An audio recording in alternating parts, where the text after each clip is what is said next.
Hello again, gamers. Welcome back for another episode of Grokking Battletech. I'm the board game captain, and today I'm going to be telling you how to grok the Fire Scorpion. So I want to give a big thank you to one of my viewers, Heinrich Mueller, who requested that I cover the Fire Scorpion in an episode of Grokking Battletech. Heinrich Mueller, this episode is for you.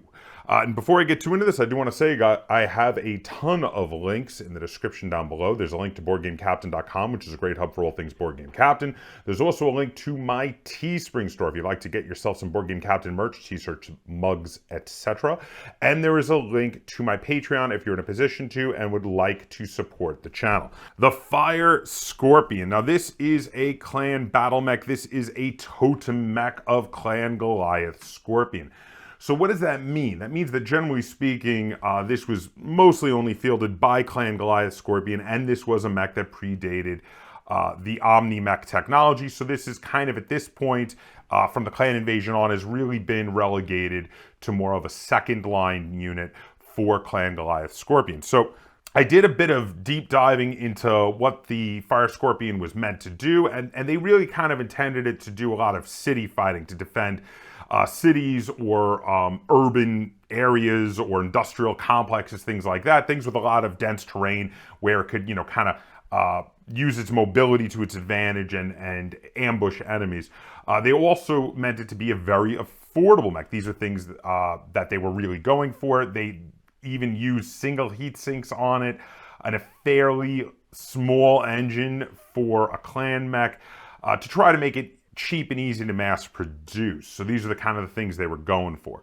Now there's only 3 versions of the Fire Scorpion to go over, only 3 canon versions. And I'm not a huge fan of either of them, any of them. But there are some things about the second and third version that I do like, and I worked them into my custom version. So I'm going to go over the 3 versions of the Fire Scorpion. I'm going to talk about what I like and don't. I'm going to talk about my custom version, which I actually like significantly better than any of the canon versions. And I'm going to use it to make a star of mechs, and I'm going to tell you what mech warrior I would recommend to pilot my custom version of the Fire Scorpion. So let's start with the basic version of the Fire Scorpion that was created in the clans during the time of the Succession Wars in the Inner Sphere.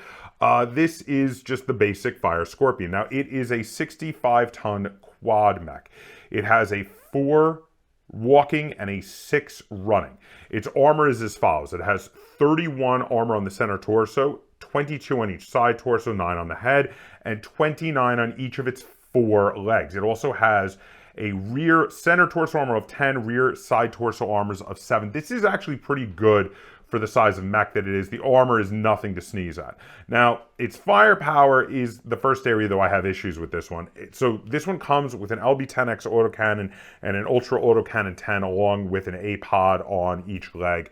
I understand what they're going for with the A-pods for trying to keep infantry from crawling up the mech, but A-pods are very situationally specific equipment. If you're not even playing mixed formations, if your enemy's not using infantry, they're going to be basically useless.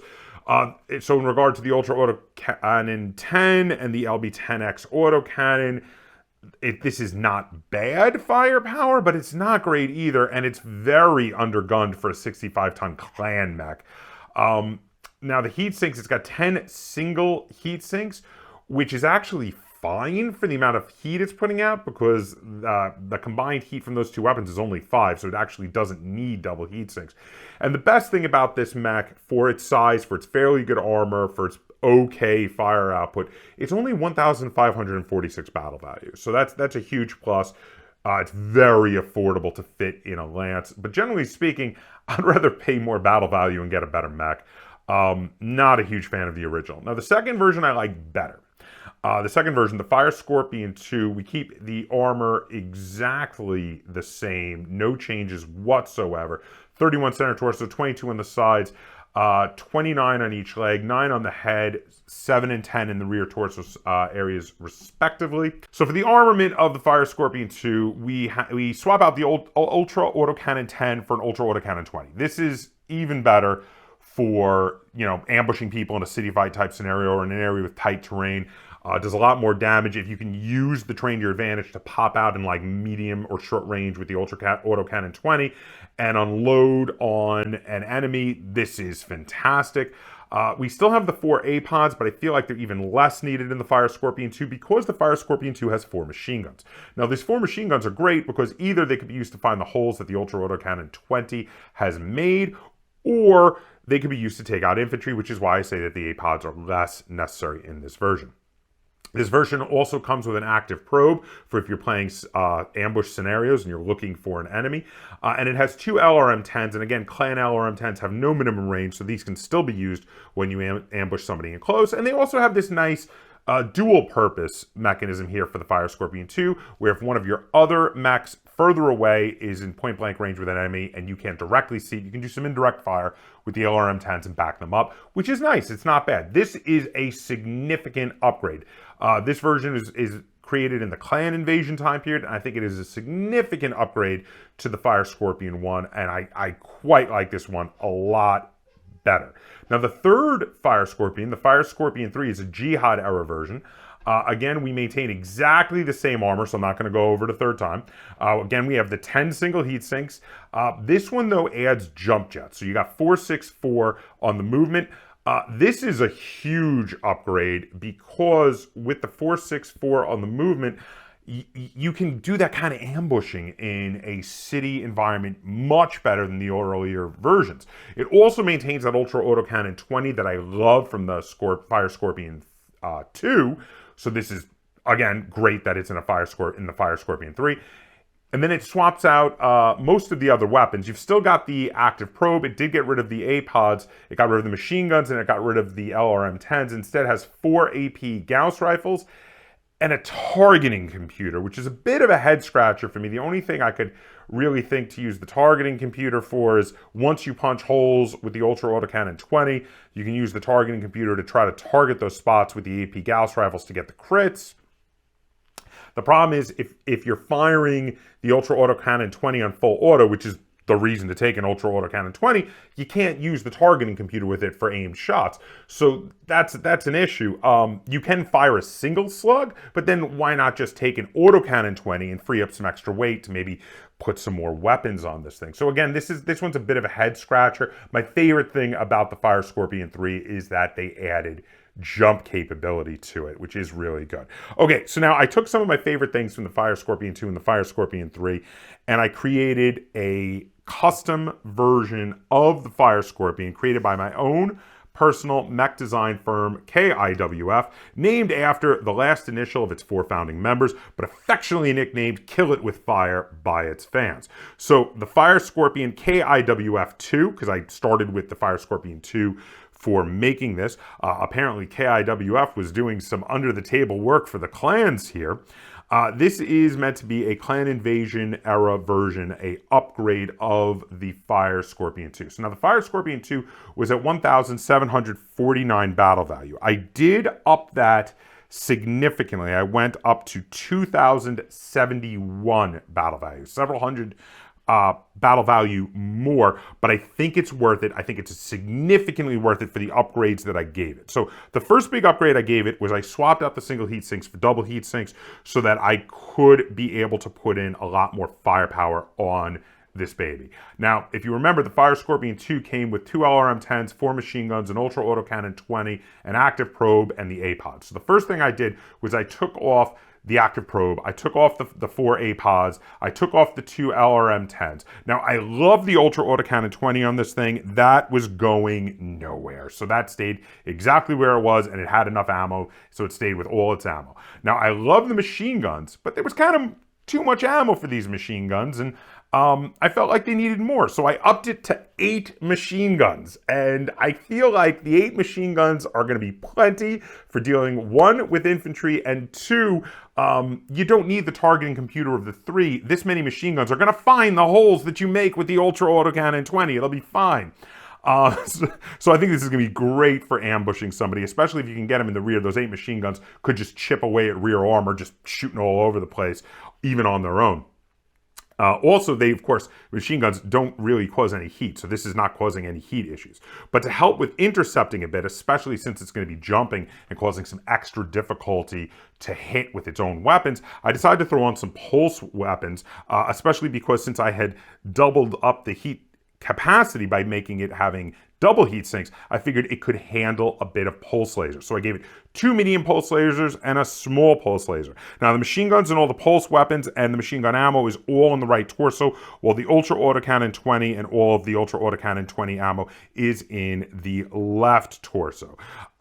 This version of the Fire Scorpion, I feel like it captures the feeling, the intent of the Fire Scorpions 2 and 3 combined. You have the jumping capability and the ambushing capability of the 3 while having more the weapons in line with the loadout kind of the 2, but upgraded. That's kind of what I was going for in this. I really feel like also that I've very much gone whole hog into the ambushing. Now, I did have to give up those LRM-10s. I did like them for the multi-purpose shooting, far away, but I had to give them up to fit a lot more of the machine guns and the pulse weapons on this. So yeah, so that is my version of the Fire Scorpion KIWF2. And this is going to be my favorite because after making this, I actually like this better than any of the Canon versions. So which mech warrior would I put on the Fire Scorpion KIWF2? So I decided to give it Bob Becker. So now this is a mech warrior that you would be using if you and your opponent agreed to play 4 cost mech warriors. So first off, Bob Becker has a gunnery skill of 2 and a piloting skill of 3, which means this is going to be great for if you need to take piloting skill rolls. Basically, this thing is going to be impossible to fall down until you start knocking its legs off. In addition, the gunnery skill of 2 is going to be fantastic for jumping in and blowing holes in enemies. This thing is going to be absolutely deadly for ambushing.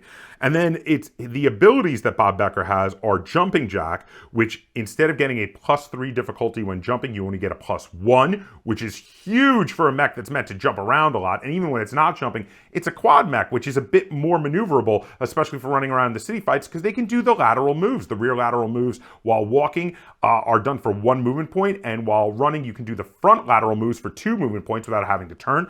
That combined with the ability to jump without getting as big a negative from jumping is fantastic. And then also Bob Becker has Lucky 2, which means you can take 2 rerolls of either shots or piloting skill rolls throughout the game, which means on those very key points where you really need that Ultra Autocannon to connect and you miss, well, guess what? You're going to use one of your 2 rerolls. And I think this is a fantastic mech warrior to put in my version of the Fire Scorpion, or for that matter, to put in the Fire Scorpion 2 as well, if you prefer to use that one, which is, my second favorite of the Fire Scorpions after my own design. Now, for the star that I'm going to make with the KIWF Fire Scorpion 2, I've decided to do a clan invasion lance. And now, generally speaking, when I play clan versus inner sphere to give the clan player enough battle value to work with, we go 12,000 battle value.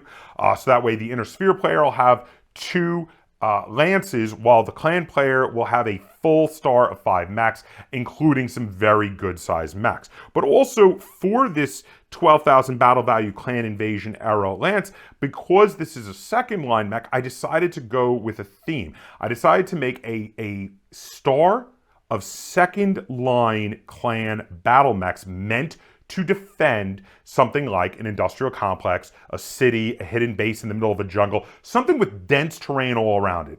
Canyons, jungle, buildings, something like that where there's going to be a lot of jumping, a lot of needing to maneuver, a lot of needing to ambush your enemies. But again, also no Omnimax. This was a self-imposed rule. I decided I wanted to go very thematic with this star. So this is going to be all second line battle mechs for this star. And since I was going with a lot of battle mechs with a lot of maneuverability, in point of fact, every battle mech in this lance has jump capability to make it really good at city fighting or again, any other dense terrain like that, I decided to go with the Command Star ability, because the Command Star ability, allowing you at the beginning of play to designate two of your non-command mechs to have combat intuition is amazing. So now the requirements for the command star is that at least one unit in this formation must be designated as the command unit. I'm going to get to that in a second. 50% of the units must have one of the following roles: sniper, missile boat, skirmisher, or juggernaut. I have 3 of the 5 mechs in this lance are in those roles, and one additional unit in the star must be a brawler, striker, or scout. I have a striker to take up that role. And then what happens is, as your bonus, at the beginning of the game, you have to designate one mech to be your command unit, and you get to designate 2 other mechs that can use specifically the combat intuition ability. Now, of course, I am planning to give that to the Fire Scorpion as one of them. There's plenty other mechs in here that you can give it to, but specifically, there are 2 that I would personally give it to, and I'm going to talk about which 2 those are in just a moment. And one of them is kind of dependent on which of 2 particular mechs you decide to make your command mech also, because basically there's 2 mechs where either one could be your command mech, and then you could give, combat intuition to the other of those 2 mechs. But we're going to get to that in 1 second. So first, let's go over combat intuition. A mech warrior pilot or vehicle crew commander with combat intuition can accurately predict an opponent's actions by focusing intently on them.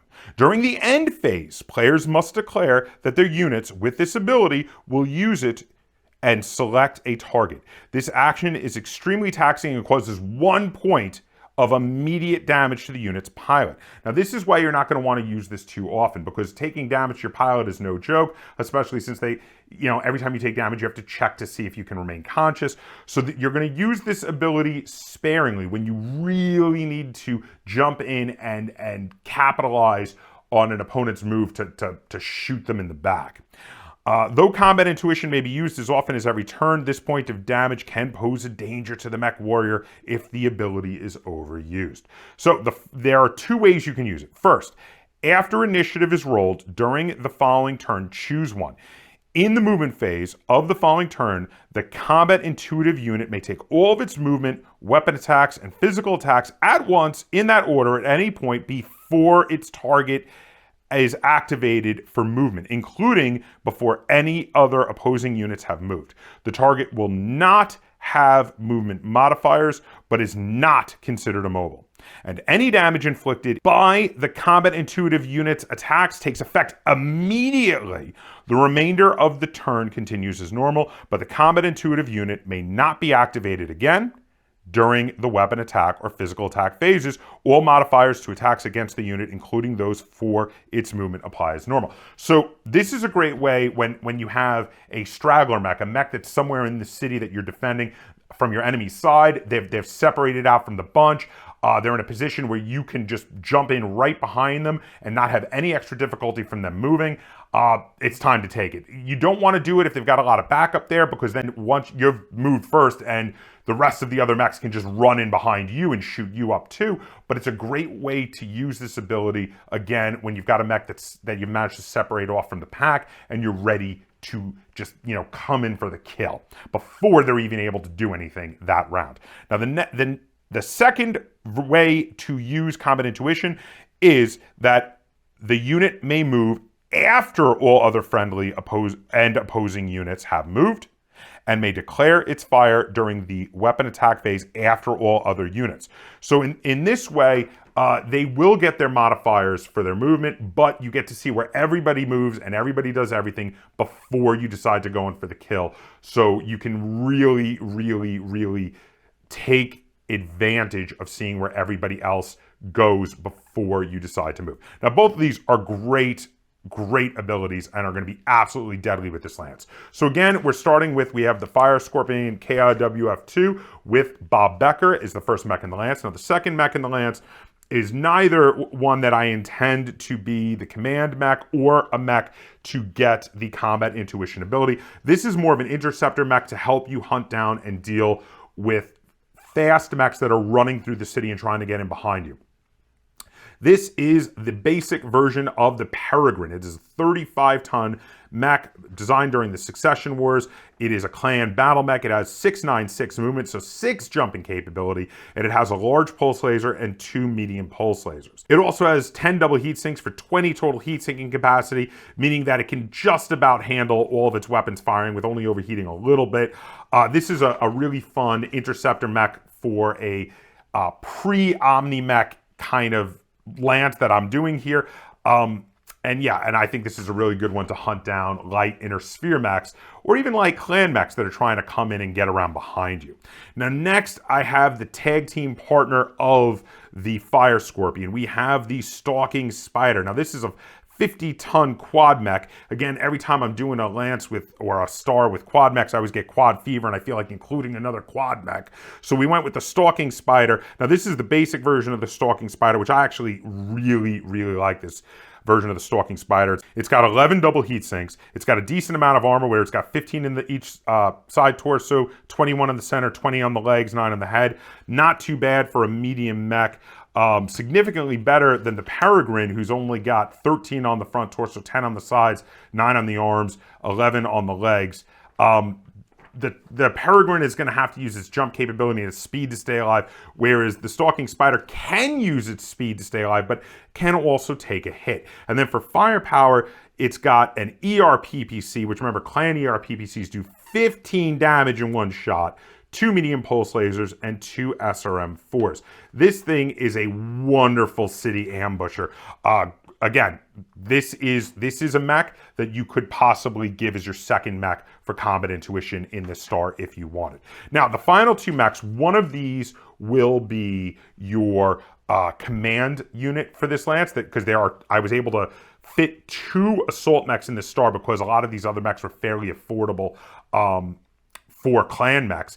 So I was able to fit 2 assault mechs here. Either one of these could be the command mech, and then the other one could definitely be a really good option to give combat intuition to. So the first of them is the Highlander 2C. So this is the basic version of the Highlander 2C. It's got 353 movement, crazy amounts of armor, 40 on the center torso, 28 on the sides, 38 on the legs, 30 on the arms. Even on the rear, he's got 10 on the sides and 17 on the center.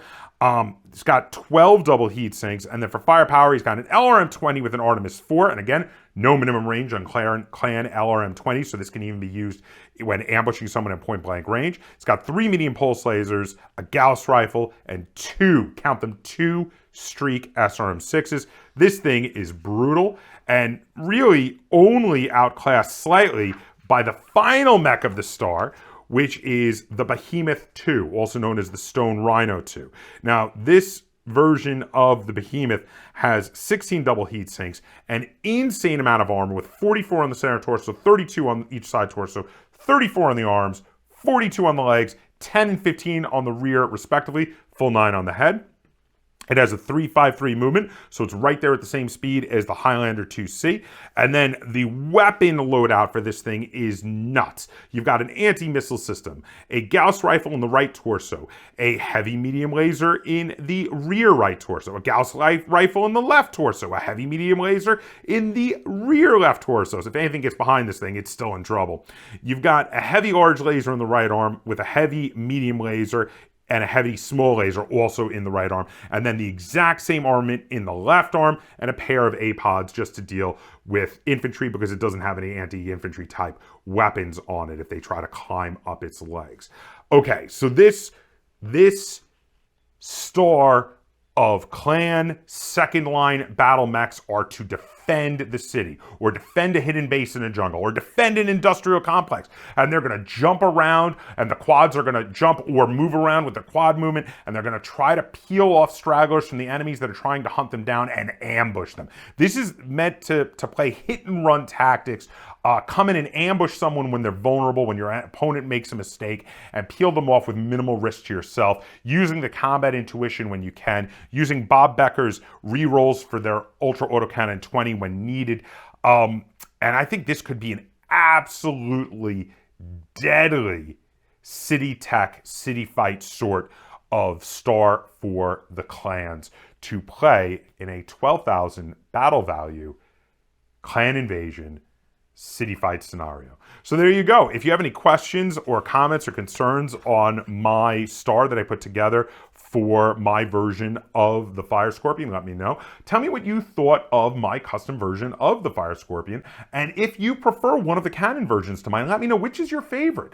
Also, if you have ever done a custom version or would do a custom version of the Fire Scorpion, what would you do with it? And if you enjoyed this episode of Grokking Battletech and you'd like to see me do more like it, be sure to give it a like. Share it on all forms of social media. And if you haven't already, please subscribe to the Board Game Captain. That's Captain spelled with a K on YouTube. And until next time, game on.